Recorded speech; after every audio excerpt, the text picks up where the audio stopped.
eux, ils marchent par la foi et non par la vue. Mais moi, je vous conseille vivement de marcher par la connaissance scientifique et historique, notamment celle de nos ancêtres kémites, par les cinq sens et par l'intelligence. Hotep, vive l'Afrique éternelle et que Dieu vous bénisse. Abou Abia.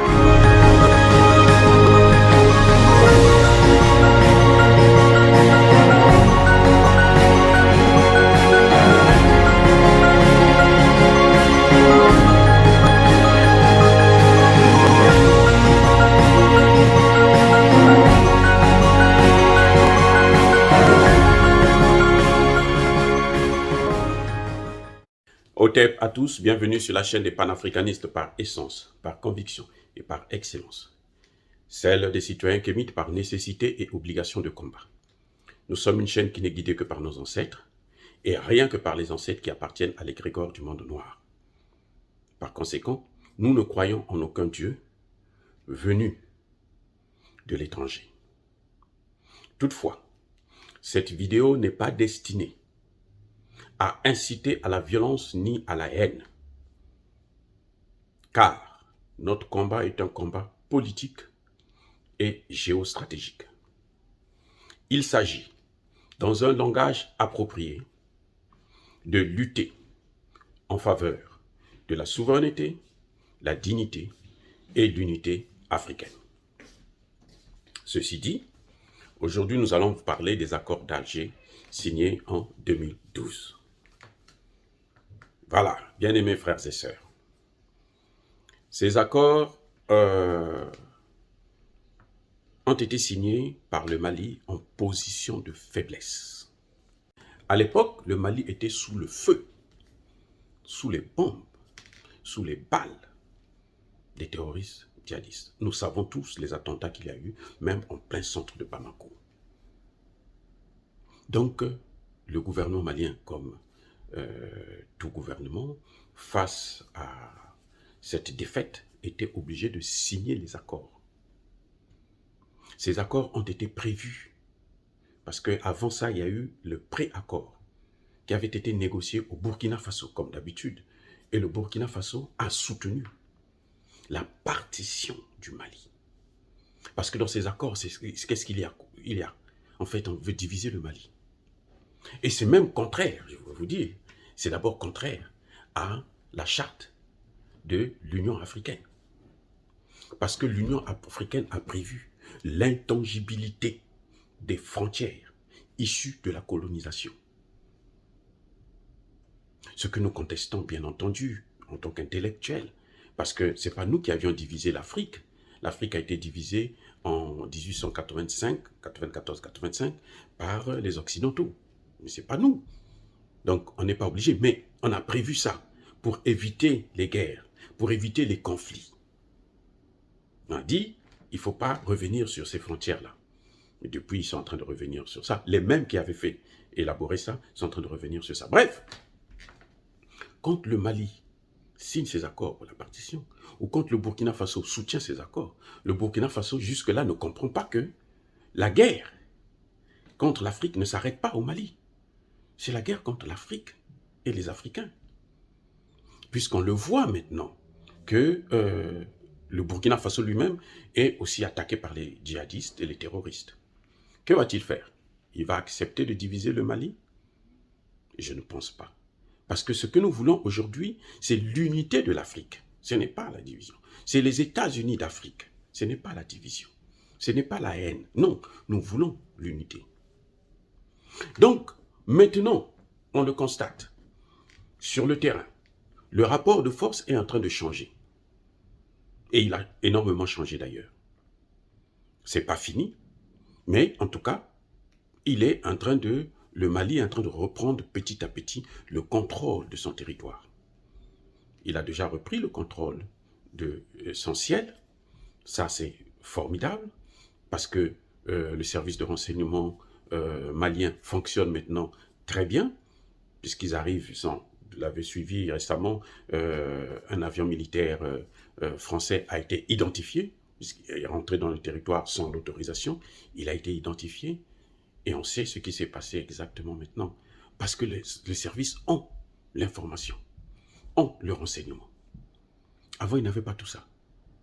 Maintenant qu'ils contrôlent le pays, qu'ils sont en phase de reprendre le contrôle du pays, il va de soi que les accords d'Alger puissent être caducs. Eh oui. Et à l'époque, souvenez-vous, lors de ces accords, mais l'Algérie elle-même était là présente, puisque c'était sous l'égide de l'Algérie qu'on a signé ces accords. C'est pour ça qu'on appelle ça accord d'Alger, ça a été signé en Algérie.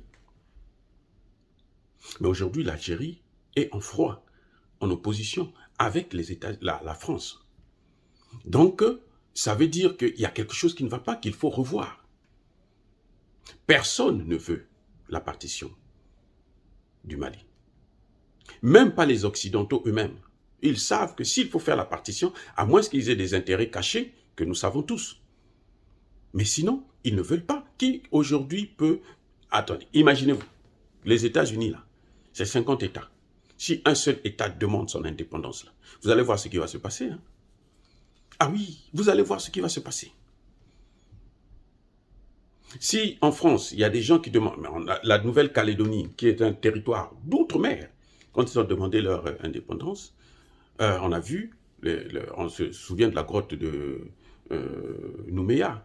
Donc, l'Afrique, et nous voulons seulement un même traitement pour nos frères et sœurs, pour nous. On veut le même traitement. Ce sont les lois que eux, les Occidentaux, ont mis en place.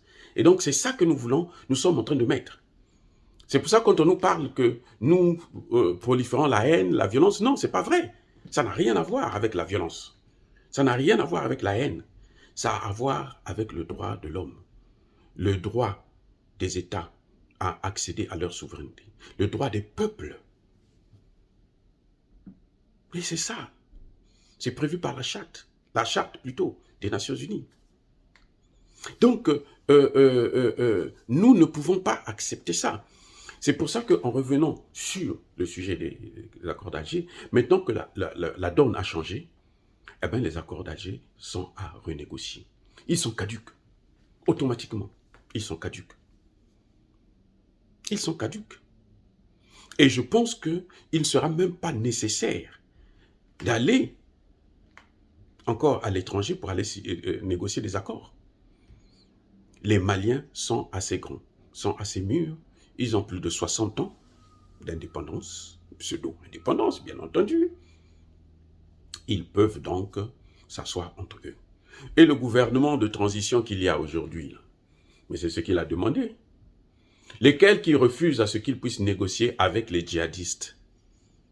Ce n'est pas l'Algérie, c'est la France qui dit non, vous n'avez pas le droit de négocier avec eux. Pourquoi ils sont entre eux frères? Ils n'ont pas le droit de parler. Ce sont des frères. Ceux qui sont maliens là, ils ont le droit de parler. C'est le droit le plus absolu. Il faut qu'ils parlent pour trouver un accord. Parce que nous ne pouvons pas partir de partition à partition. Si on divise le Mali, que le Burkina Faso s'attende à ce qu'on puisse le diviser aussi. Que la Côte d'Ivoire s'attende à ce qu'on puisse le diviser. Il y a déjà un conflit nord-sud, où le nord est plus musulman, le reste est plus catholique et chrétien. Et c'est sur ça c'est sur ça que ça commence. C'est avec ces choses-là. Donc il faut que on apprenne à laisser les Africains à un moment donné gérer leur situation eux-mêmes. Moi, je pense personnellement qu'il n'est plus nécessaire que nous puissions continuer avec ces accords d'Alger. Il faut les mettre au carreau et on doit renégocier avec ceux qui sont là. On doit négocier avec les Maliens. Entre eux, doivent s'asseoir au Mali. Ils doivent s'asseoir au Mali et parler de leur situation. Je vous assure, qu'entre frères, il y a des choses qui se disent où on n'a pas besoin d'un étranger qui vient à côté entendre. Parce que lorsqu'il y a une tierce personne, et nous savons très bien qu'entre États, il n'y a que les intérêts, cette tierce personne viendra pour préserver ses intérêts dans le pays concerné. Et ça n'a pas de sens. Voilà mon message, bien-aimés frères et sœurs, et c'est ça le message d'aujourd'hui. J'ai dit.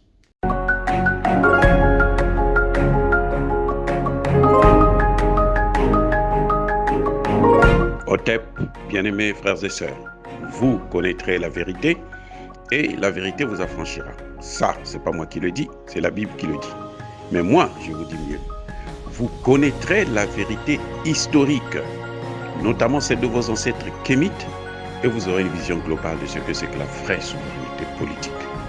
J'ajoute, vous reviendrez à la spiritualité africaine ancestrale et vous comprendrez les enjeux de l'indépendance économique.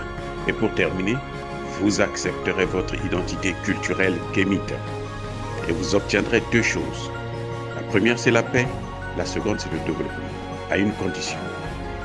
L'unité de toute l'Afrique noire, l'unité de tous les Noirs du monde entier.